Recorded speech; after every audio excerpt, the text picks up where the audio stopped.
شام کے وقت مادام لا فونٹن نے بتایا کہ وہ آئندہ کارمیلا کے کمرے میں سویا کرے گی تاکہ اس کی نگرانی ہوتی رہے اور وہ نیند کے عالم میں دوبارہ مٹر گشت کرنے اپنے کمرے سے نکل نہ کھڑی ہو۔ والد کی بھی یہی خواہش تھی، وہ چاہتے تھے دوبارہ اس طرح کی ناخوشگوار صورتحال پیدا نہ ہو۔ کارمیلا کو پتہ چلا تو اس نے بڑی سختی سے تجویز رد کر دی۔ وہ کسی طرح مادام لا فونٹن کو اپنے ساتھ کمرے میں سلانے پر رضامند نہ ہوئی تو والد نے ایک نوکر کی ڈیوٹی لگا دی کہ وہ رات کے وقت کارمیلا کی خوابگاہ کے باہر دروازے کے ساتھ اپنی چارپائی بچھا کر سویا کرے۔ میری صحت روز بروز گرتی جا رہی تھی۔ بظاہر کوئی بیماری یا تکلیف نہیں تھی، اس کے باوجود میں خود کو ہمیشہ تھکی تھکی سی اور نڈھال محسوس کرتی۔ چہرے اور ہاتھ پاؤں کی رنگت ہلدی کی طرح زرد پڑتی جا رہی تھی۔ معلوم ہوتا تھا کہ کسی نے جسم سے سارا خون نچوڑ لیا۔ میری ضد اور ہٹ دھرمی ملاحظہ ہو، میری صحت کے باوجود والد سے کبھی اس کا تذکرہ نہ کیا۔ میں ڈرتی تھی انہیں خبر ہوئی تو ڈاکٹروں اور دواؤں کا ایک لمبا چکر شروع ہو جائے گا جس سے مجھے بے حد نفرت ہے، مگر والد کی تیز اور عقابی نظروں سے میری کیفیت زیادہ دنوں تک چھپی نہ رہ سکی۔ ایک دن جب میرے وہم و گمان میں بھی نہ تھا، انہوں نے بوڑھے ڈاکٹر کو بلوا بھیجا۔ وہ اگلے دن صبح سویرے آ پہنچا۔ مادام پیریڈون کو ساتھ لے کر میں ڈرائنگ روم میں داخل ہوئی تو وہ بیٹھا میرا انتظار کر رہا تھا۔ مجھے دیکھتے ہی بڑی شفقت سے بولا، آؤ لارا بیٹی، تمہاری طبیعت کچھ خراب رہتی ہے۔ میں ایک طرف بیٹھ گئی اور اسے تفصیل سے اپنا حال سنایا۔ میرا بیان سننے کے بعد اس کے چہرے پر پھیلی سنجیدگی کچھ اور گہری ہو گئی۔ وہ کرسی سے اٹھا اور ٹہلنے لگا۔ اس کی اینک کے شیشے کے پیچھے سے جھانکتی ہوئی بڑی بڑی روشن آنکھوں میں تشویش و اضطراب کے بھیانک سائے لہرا رہے تھے۔ وہ منہ سے کچھ نہ بولا اور میں بھی خاموش بیٹھی اس کی حرکات کا جائزہ لیتی رہی۔ پھر وہ ٹہلتے ٹہلتے رکا اور مادام پیریڈون سے کہا کہ وہ میرے والد کو بلا لائے۔ والد اپنے کمرے میں تھے۔ ڈاکٹر کا پیغام ملتے ہی فوراً پہنچ گئے۔ انہوں نے مسکراتے ہوئے دروازے میں قدم رکھا اور زور سے پکارے، ہیلو ڈاکٹر۔ ڈاکٹر سنجیدہ اور خاموش رہا۔ والد حیرت سے اس کا منہ تکنے لگے۔ ان کا موڈ بھی آف ہو گیا تھا۔ ساری بشاشت اور شگفتگی جاتی رہی۔ چند منٹوں کے بعد ڈاکٹر نے ان کا ہاتھ پکڑا اور انہیں ڈرائنگ روم کے دوسرے کونے میں لے گیا۔ پھر ان کے درمیان کچھ باتیں چھڑ گئیں۔ وہ نہایت مدھم آواز میں گفتگو کر رہے تھے۔ مادام پیریڈون اور میں کوشش کے باوجود ایک لفظ بھی نہ سن سکے۔ اچانک میرے والد نے بلند آواز سے پکارا، لارا بیٹی ذرا ادھر آنا۔ بے اختیار میرے دل کی دھڑکن تیز ہوئی اور رگوں پہ میں خوف کی سرد لہر دوڑ گئی۔ نہ جانے ڈاکٹر کیا فیصلہ سنانے والا ہے۔ آہستہ آہستہ قدم اٹھاتی میں ان کے پاس پہنچی۔ والد نے ہاتھ بڑھا کر میرا بازو تھام لیا اور کھینچ کر مجھے اپنے قریب کر لیا۔ ان کی نظریں ڈاکٹر کے چہرے پر جمی تھیں اور وہ تشویش بھرے لہجے میں کہہ رہے تھے، عجیب بات ہے، میری تو عقل کام نہیں کرتی، کیا جواب دوں؟ پھر انہوں نے اپنا چہرہ میری طرف گھمایا اور آہستگی سے بولے، بیٹی ڈاکٹر تم سے کچھ پوچھنا چاہتا ہے، اچھی طرح یاد کر کے ٹھیک ٹھیک جواب دینا۔ میں نے اس بات میں سر ہلایا اور ڈاکٹر کی طرف متوجہ ہو گئی۔ اس نے پوچھا، پہلی مرتبہ جب تم نے ڈراؤنا خواب دیکھا اور گردن پر 2 سوئیاں سی چبھتی ہوئی محسوس کی تھیں، کیا اس جگہ اب بھی درد ہے؟ جی نہیں۔ اچھا، انگلی رکھ کر اپنے والد کو وہ مقام بتاؤ جہاں درد اور چبھن محسوس ہوئی تھی۔ گلے سے ذرا نیچے، یہاں، ٹھیک اس جگہ۔ میں نے ٹٹولتے ہوئے گردن پر ایک جگہ انگلی رکھ دی۔ گردن کا یہ حصہ قمیض کے نیچے چھپا ہوا تھا۔ والد نے میرا کالر ذرا نیچے سرکایا اور گردن پر نظر ڈالی، لیکن اگلے ہی لمحے یوں تڑپ کر پیچھے ہٹے جیسے کسی بچھو نے اچانک ڈنک مار دیا ہو۔ ان کی یہ کیفیت صرف چند ثانیے قائم رہی۔ جلد ہی انہوں نے اپنے آپ پر قابو پا لیا اور کسی قدر ٹھہرے ہوئے لہجے میں بولے، خدا رحم کرے، تم ٹھیک کہہ رہے تھے ڈاکٹر، اب کیا ہوگا؟ ڈاکٹر کے جواب دینے سے پہلے میں فرط خوف سے ایک سوالیہ نشان بن گئی۔ ابا بتائیے نا، میری گردن پر کیا ہے؟ والد خاموش رہے۔ ڈاکٹر نے آگے بڑھ کر میرا کندھا تھپتھپایا اور بڑی شفقت سے کہا، ارے کچھ نہیں بیٹی، ایک چھوٹا سا نیلگوں نشان ہے، تمہیں پریشان ہونے کی ضرورت نہیں، بہت جلد ٹھیک ہو جاؤ گی۔ پھر اس نے مادام پیریڈون کو قریب بلاتے ہوئے ہدایت کی کہ لارا کی طبیعت ٹھیک نہیں ہے، اس کی دیکھ بھال کے لیے ضروری ہدایات بعد میں دوں گا، اس وقت یہ ذہن نشین کر لو کہ دن رات کے کسی بھی لمحے لارا کو تنہا نہیں چھوڑنا، تمہیں ہر وقت سائے کی طرح اس کے ساتھ رہنا ہوگا۔ مادام کی محبت اور شفقت سے مجھے پوری امید ہے وہ ہمیں مایوس نہیں کرے گی۔ والد نے بات آگے بڑھائی اور میری طرف دیکھتے ہوئے بولے، لارا بیٹی، تم بھی ڈاکٹر کی اس ہدایت پر سختی سے عمل کرتے ہوئے مادام کو ہر وقت اپنے ساتھ رکھنا۔ یہ کہہ کر وہ ڈاکٹر کے ساتھ آہستہ آہستہ باتیں کرتے باہر کی طرف چل دیے۔ میں نے سنا وہ کہہ رہے تھے تمہیں ایک اور مریض بھی دکھانا تھا، اس کی بھی بالکل یہی کیفیت ہے۔ لارا اور وہ دونوں ہم عمر ہیں اور کچھ عرصے سے ہماری مہمان ہے۔ اس وقت تمہیں جانے کی جلدی ہے اور وہ دوپہر سے پہلے بیدار نہیں ہوتی۔ خیر، شام کو صحیح، واپسی پر ادھر آ جانا، رات کا کھانا اکٹھے کھائیں گے۔ ڈاکٹر نے دعوت قبول کر لی لیکن وہ شام کو واپس نہ آیا۔ ڈاکٹر کو رخصت کرنے کے بعد والد دیر تک باہر لان میں ٹہلتے رہے۔ اندر آئے تو ان کے ہاتھ میں ایک لفافہ تھا۔ اسے میری طرف پھینکتے ہوئے بولے، جنرل ڈاروف کا خط ہے، وہ آج شام یا کل کسی بھی وقت یہاں پہنچ رہا ہے۔ والد کی آواز بے حد سپاٹ تھی۔ مہمانوں کی آمد پر انہیں ہمیشہ خوشی ہوتی۔ جنرل ڈاروف ان کا گہرا دوست تھا جس کی آمد کی خبر سن کر وہ خوشی سے کھل اٹھتے تھے، لیکن اس دن ان کی آواز اور لہجے میں گرم جوشی مفقود تھی۔ چہرے پر پھیلی ہوئی سنجیدگی ان کے دلی اضطراب کی غماس تھی۔ میں نے ڈاکٹر اور ان کے درمیان ہونے والی گفتگو کے بارے میں پوچھا تو جھنجھلا کر بولے، تنگ نہ کرو بیٹے، وہ زندگی میں پہلی بار میرے ساتھ اس قدر رکھائی سے پیش آئے تھے۔ میں بھاری دل کے ساتھ پیچھے ہٹ گئی۔ انہوں نے چہرے کے بدلتے ہوئے تاثرات سے میری اندرونی کیفیت بھانپ لی۔ انہوں نے پیار کے سے انداز میں کہا، بیٹی ذرا صبر سے کام لو، 1-2 روز میں سب کچھ معلوم ہو جائے گا۔ وہ باہر جانے کے لیے مڑے ہی تھے کہ دروازے کے پاس پہنچ کر دوبارہ رکے اور بلند آواز میں بولے، ارے اصل بات تو بتانا ہی بھول گیا، 12 بجے کارن اسٹین جانا ہے، فادر ولیم سے ضروری مشورہ کرنا ہے، تم بھی تیار رہنا۔ کارمیلا بیدار ہونے کے بعد مادام لا فونٹن کے ساتھ بعد میں آ جائے گی، پھر سب مل کر وہاں پکنک منائیں گے۔ سامعین کرام، آپ سن رہے ہیں ایک خوفناک اور ڈراؤنی اردو کہانی کارمیلا۔ یہ اس سلسلے کی قسط نمبر 5 ہے۔ مجھے امید ہے آپ کو میری یہ کاوش پسند آ رہی ہوگی۔ ٹھیک 12 بجے گھوڑا گاڑی آ گئی اور ہم کارن اسٹین کی طرف چل کھڑے ہوئے۔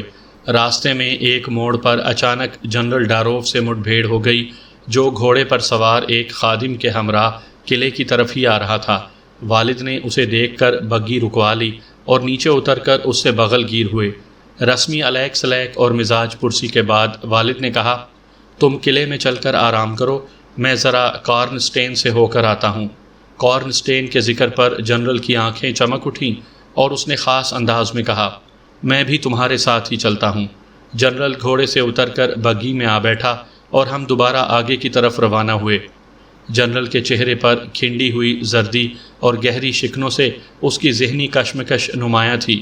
برسوں کا مریض نظر آنے لگا تھا، تیز اور چمکیلی آنکھوں کی روشنی معدوم ہو گئی تھی۔ شاید بھتیجی کی موت نے اس کی ساری شادابیاں چھین لی تھیں۔ والد نے مناسب الفاظ میں تعزیت کی، وہ خاموشی سے سنتا رہا، پھر اچانک سر اٹھایا اور غمزدہ آواز میں کہنے لگا، میں عجیب و غریب افتاد کا شکار ہو چکا ہوں۔ بچی کی پراسرار بیماری اور موت نے مجھے بہت سی نئی باتیں سکھا دی ہیں۔ میں جب تک اس کی جواں موت کا انتقام نہ لے لوں چین سے نہ بیٹھوں گا۔ کیسا انتقام؟ والد نے بے چینی سے پہلو بدلتے ہوئے کہا، سب کچھ بیان کرتا ہوں لیکن پہلے یہ بتاؤ کارن اسٹین کا قلعہ کتنی دور ہے؟ 6 میل۔ اب وہاں وحشت ناک کھنڈر کے سوا کچھ نہیں۔ کارن اسٹین خاندان کے سارے چشم و چراغ مر کھپ چکے، بستی بھی خالی پڑی ہے۔ والد شاید کچھ اور تفصیل بتاتے کہ جنرل نے ہاتھ کے اشارے سے انہیں روک دیا اور بے چین ہوتے ہوئے کہا، ٹھیک ہے، کارن اسٹین کے بارے میں پہلے ہی میں بہت کچھ سن چکا ہوں، اس کا اندازہ میری سرگزشت سے ہو جائے گا۔ چند لمحے خاموش رہنے کے بعد جنرل نے اپنی دکھ بھری داستان سنانا شروع کی۔ میری بدقسمتی کا آغاز کاؤنٹ کارفیلڈ کی ضیافت سے ہوا۔ تمہاری طرح کاؤنٹ بھی میرا گہرا دوست ہے۔ کارن اسٹین سے 8-10 میل دور اس کی وسیع جاگیر ہے۔ میری بچی اور میں کھانے پر مدعو تھے۔ گرد و نواح کے تقریباً سبھی جاگیردار آئے ہوئے تھے۔ مہمانوں کی تفریح طبع کے لیے رقص و سرور کا معقول انتظام تھا۔ یہ دعوت کے دوسرے دن کا ذکر ہے۔ رات کا کھانا ختم ہوا اور ہم ہال کمرے میں چلے آئے۔ میری بچی ایک کرسی پر بیٹھ کر نوجوان جوڑوں کے رقص کا تماشا دیکھنے لگی۔ میں اس سے ذرا ہٹ کر کھڑا ہو گیا اور ادھر ادھر نظریں دوڑانے لگا، شاید کوئی شناسا چہرہ نظر آ جائے۔ مان ایک حسین اور خوش پوش خاتون نے میری توجہ اپنی طرف کھینچ لی۔ وہ کارنس کا سہارا لیے ایک طرف تنہا کھڑی تھی۔ اس نے اپنا چہرہ باریک نقاب میں چھپا رکھا تھا۔ میں نے اسے پہچان لیا کہ اس سے 2 مرتبہ مٹ بھیڑ ہو چکی تھی۔ پہلے دن شام کے کھانے پر وہ ہمارے گرد منڈلاتی رہی اور آج سپہر لان میں بھی اس کا سارا وقت ہمارے تعاقب میں گزرا۔ اس کے ساتھ بڑی عمر کی ایک عورت بھی تھی جو اس نوجوان خاتون کی سرپرست یا اتالیق نظر آتی تھی۔ میری بچی کو وہ نوجوان خاتون مسلسل گھورے جا رہی تھی۔ مجھے محسوس ہوا جیسے اس کی آنکھوں میں پراسرار سی چمک اتر آئی ہے۔ میں نے اسے اپنا واہمہ سمجھا اور مہمانوں میں گھل مل گیا۔ تھوڑی دیر بعد میں نے بے خیالی میں کارنس کی طرف دیکھا۔ نوجوان خاتون کے ساتھ اس کی سرپرست بھی موجود تھی۔ میرے دیکھتے ہی دیکھتے دونوں آہستہ آہستہ قدم اٹھاتی ہوئی ہماری طرف بڑھیں۔ میں نے منہ پھیر لیا اور کنکھیوں سے دیکھنے لگا۔ میری بچی کے داہنے ہاتھ ایک کرسی خالی پڑی تھی۔ نوجوان خاتون اس پر براجمان ہوئی۔ دوسری عورت میرے پیچھے آ کھڑی ہوئی۔ میں لا تعلق سا رہا، لیکن اس کے منہ سے اپنا نام سن کر چونک پڑا اور اس کی طرف گھبرا کر دیکھا۔ نقاب میں چھپے چہرے پر مسکراہٹ کھیل رہی تھی۔ بڑی بے تکلفی سے وہ بولی، ارے جنرل، مجھے نہیں پہچانا؟ بس بھول گئے اپنے وعدوں کا پاس بھی نہ رہا۔ اس سے قبل کہ میں کچھ سمجھ پاتا اس نے تابڑ توڑ حملے شروع کر دیے۔ برسوں پرانی یادوں اور واقعات اور حادثوں کا کچھ یوں تذکرہ چھیڑا کہ میں سراپا حیرت بن گیا۔ اس کے بیان کردہ واقعات ہو بہو درست تھے۔ ذہن پر بہت زور ڈالا مگر کچھ یاد نہ آیا کہ اس محترمہ سے کب اور کہاں ملاقات ہوئی تھی۔ سوچا زندگی میں کتنے ہی لوگوں سے واسطہ پڑتا ہے، اب بھلا کس کس کے نام اور چہرے یاد رکھے جائیں۔ ہمت کر کے اس سے نام پوچھا۔ وہ خوبصورتی سے یہ کہہ کر ٹال گئی کہ میں اپنی شخصیت ظاہر نہیں کروں گی، تم خود یاد کرنے کی کوشش کرو۔ اس اثناء میں نوجوان خاتون جس کا نام ملارکا بتایا گیا میری بچی کے ساتھ گھل مل گئی۔ اس نے اپنا تعارف میرے ایک پرانے شناسا کی اکلوتی بیٹی کی حیثیت سے کرایا۔ میری بچی سادہ لو تھی، اس کی باتوں میں آ گئی اور اس کی شخصیت میں اس طرح جذب ہو گئی جیسے وہ گہری اور پرانی سہیلی ہو۔ ادھر میں اس ادھیڑ عورت سے باتیں کرتا رہا اور وہ شخصیت کو پر اسرار بناتی رہی۔ اتنے میں ایک خوش وضع آدمی اسے ڈھونڈتا ہوا آ گیا۔ اس نے کالا سوٹ پہن رکھا تھا، چہرہ غیر معمولی طور پر زرد، جیسے بدن میں خون کی ایک بوند نہ ہو۔ وہ اجنبی عورت کے سامنے آداب بجا لایا اور مدھم آواز میں نہایت شائستگی سے بولا، میں چند ضروری باتیں گوش گزار کرنے کی اجازت چاہوں گا۔ اجنبی عورت تیزی سے اس کی طرف لپکی اور ہونٹوں پر انگلی رکھ کر اسے خاموش رہنے کا اشارہ کیا، پھر چہرہ میری طرف پھیرتے ہوئے کہا، جنرل میری جگہ رکھنا، فارغ ہو کر میں ابھی آتی ہوں۔ وہ مسکراتی ہوئی سیاہ پوش نوجوان کے ساتھ مہمانوں کے ہجوم میں غائب ہو گئی۔ اس کی شخصیت میرے لیے پہلے سے زیادہ پر اسرار بن گئی تھی۔ زندگی کی گزرگاہ پر اس کے نقوش کہیں نظر نہ آئے۔ سوچا ملارکا کی باتیں سنوں، شاید اس کی گفتگو سے کوئی اشارہ مل جائے۔ چلنے کے لیے ایک قدم ہی اٹھایا تھا کہ اجنبی عورت واپس آ گئی۔ سیاہ پوش نوجوان اس کے ساتھ تھا۔ قریب پہنچ کر کہنے لگا، بگی آنے کی مادام کو فوراً اطلاع کر دی جائے گی۔ یہ کہہ کر اس نے تعظیماً گردن کو ہلکا سا خم دیا اور الٹے قدموں چلتا ہوا نظروں سے اوجھل ہو گیا۔ آپ کہیں جانے والی ہیں؟ میں نے الجھے ہوئے لہجے میں سوال کیا۔ ہاں، شاید چند ہفتے ملاقات نہ ہو سکے۔ مجھے آپ کی قیام گاہ کا علم ہے، جب بھی موقع ملا ضرور چکر لگاؤں گی۔ ملارکا چند دن پہلے گھڑ سواری کرتے ہوئے گھوڑے پر سے گر پڑی تھی۔ اسے کمر میں شدید چوٹ آئی، ابھی تک پوری طرح ٹھیک نہیں ہوئی۔ ڈاکٹر نے لمبا سفر کرنے سے منع کر رکھا ہے۔ آتے وقت ہم جگہ جگہ پڑاؤ کرتے رہے، اس لیے کوئی تکلیف نہ ہوئی۔ اب مجھے دن رات سفر کرنا ہوگا، کام کی نوعیت ہی کچھ ایسی ہے، زندگی موت کا سوال ہے۔ اس کی تفصیل آپ کو واپسی پر سناؤں گی، اس وقت تک ملارکا آپ ہی کے پاس رہے گی۔ پر اسرار عورت جس کا نام کاؤنٹس تھا، اس نے کہا۔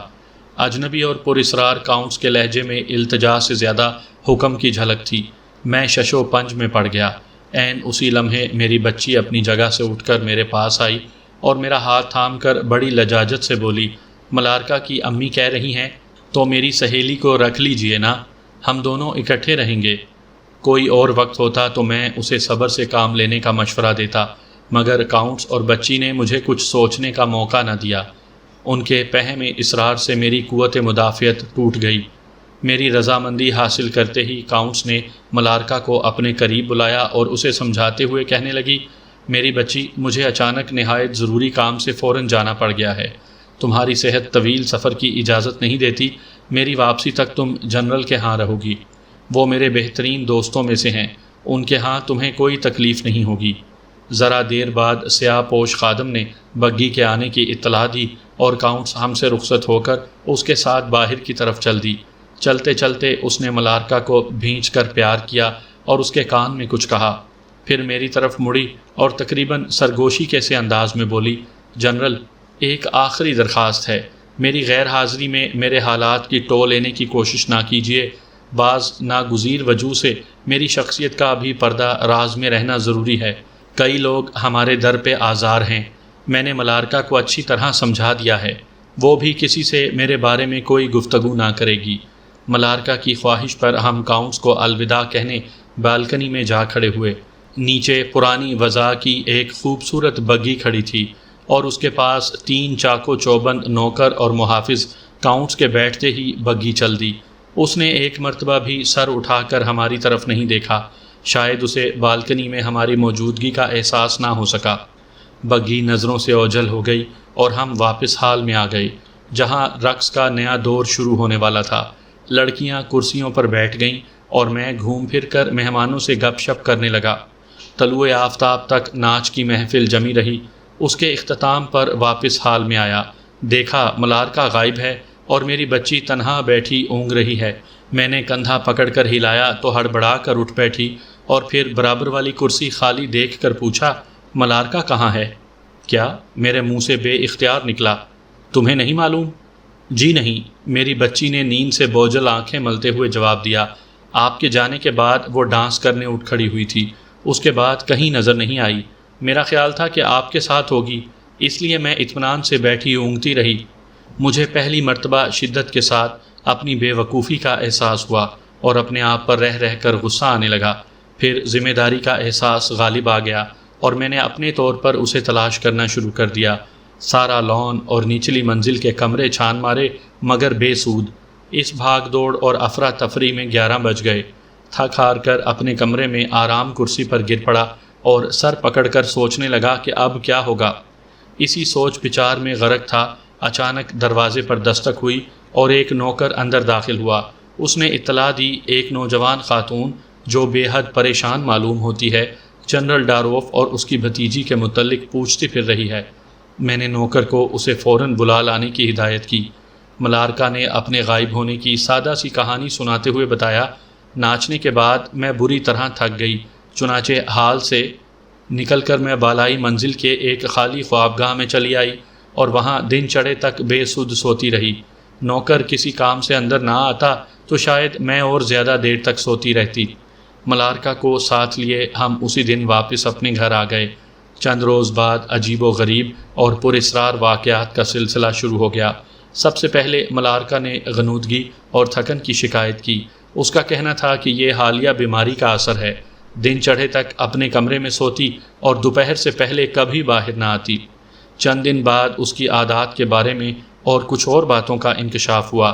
وہ ہمیشہ اندر سے کمرہ مقفل کر کے سونے کی عادی تھی، چابی قفل میں لگی رہتی، دوپہر سے قبل کوئی نوکر اس کے کمرے میں داخل نہیں ہو سکتا تھا۔ 1-2 بار صفائی کرنے والی خادمہ صبح سویرے اس کے کمرے میں گئی تو اس کا بستر خالی پایا، وہ غسل خانے میں بھی نہ تھی۔ خادمہ نے کوئی خاص دھیان نہ دیا، اس نے سوچا شاید ملارکا صبح کی سیر کرنے گئی ہے۔ شام کے وقت بھی اگر کبھی اس کے کمرے میں جانا پڑتا تو وہ اکثر غائب ہوتی۔ باورچی نے اسے کئی مرتبہ اپنے کمرے کی کھڑکی سے صبح صادق کی ملگجی روشنی میں باہر گھومتے دیکھا۔ اس کے دونوں بازو ہمیشہ پہلوؤں کی طرف جسم کے ساتھ چپکے ہوتے اور وہ ناک کی سیدھ میں چلتی ہوئی مشرقی سمت درختوں کے جھنڈ میں غائب ہو جاتی۔ مجھے اس بات کا علم ہوا۔ میں نے اندازہ لگایا وہ شاید نیند میں چلنے کی عادی ہے، لیکن معمہ یہ تھا ملارکا کا مقفل دروازے سے باہر کیسے نکل جاتی ہے۔ مجھے اس پہلو پر زیادہ غور کرنے کا موقع نہ ملا کیونکہ جلد ہی نئی مصیبت میں گرفتار ہو گیا۔ میری بچی کی صحت غیر متوقع طور پر روز بروز گرنے لگی اور چند دنوں میں سوکھ کر ہڈیوں کا ڈھانچہ بن گئی۔ اس کی یہ حالت دیکھ کر میرے ہوش اڑ گئے۔ اندر ہی اندر کڑتا رہتا مگر کچھ بس نہ چلتا تھا۔ کئی ڈاکٹروں سے مشورہ کیا، کوئی اس کے مرض کی تشخیص نہ کر سکا۔ ابتدا میں وہ رات سوتے وقت ڈراؤنے خواب دیکھ کر چونک پڑتی، پھر خیالی پیکر بھی نظر آنے لگے، اور کبھی ملارکا جیسے لوگ نظر آتے اور کبھی کسی جنگلی درندے کی صورت میں۔ یہ حیولے ہمیشہ اسے اپنی پائنتی کی طرف بے قراری سے چکر کاٹتے دکھائی دیتے۔ اسی دوران میں اس پر غشی طاری ہونے لگتی، پھر اچانک گلے پر چبھن کا احساس ہوتا جیسے کسی نے 2 تیز اور نوکیلی سوئیاں گھونپ دی ہوں۔ درد کی شدت سے تڑپ کر اٹھ بیٹھتی اور چیخ چیخ کر سارا گھر سر پر اٹھا لیتی۔ میں دم سادھے بیٹھی تھی، یوں محسوس ہوا جیسے میں خود اپنی کہانی جنرل کی زبانی سن رہی ہوں۔ ڈراؤنے خواب، خیالی پیکر اور گلے پر سوئیوں کی چبھن، اتنی حیرت انگیز مماثلت۔ جنرل کی معصوم بھتیجی جس پر اسرار مرض میں مبتلا رہی، اس کی تمام تر علامتیں اور کیفیتیں میرے مرض میں موجود تھیں، اور ملارکا کی عادتیں ہو بہو ہماری خوبصورت مہمان کارمیلا کی عادتوں سے مشابہ تھیں۔ اس حیرت انگیز مماثلت کا انکشاف ہونے کے بعد میرے دل ناتواں پر کیا کچھ بیت گئی، وہ میں الفاظ میں بیان نہیں کر سکتی۔ جنرل کی معصوم بھتیجی کے المناک تصور سے بے اختیار بار بار جھرجھری سی آ جاتی۔ مان بگی ایک دھچکے سے رکی اور میں اپنے خیالات سے چونک اٹھی۔ ہم منزل مقصود پر آ پہنچے تھے۔ سہمی سہمی سی نظروں سے ادھر ادھر دیکھتی نیچے اتری اور آہستہ آہستہ قدم اٹھاتی جنرل اور والد کے پیچھے پیچھے چلنے لگی۔ ہم تینوں ہی اپنے اپنے خیالات میں گم تھے۔ خاموشی سے فاصلہ طے کر کے کھنڈر کے قریب پہنچے تو جنرل ٹھٹک کر رک گیا اور ملبے کے ایک ڈھیر کی طرف اشارہ کرتے ہوئے بولا،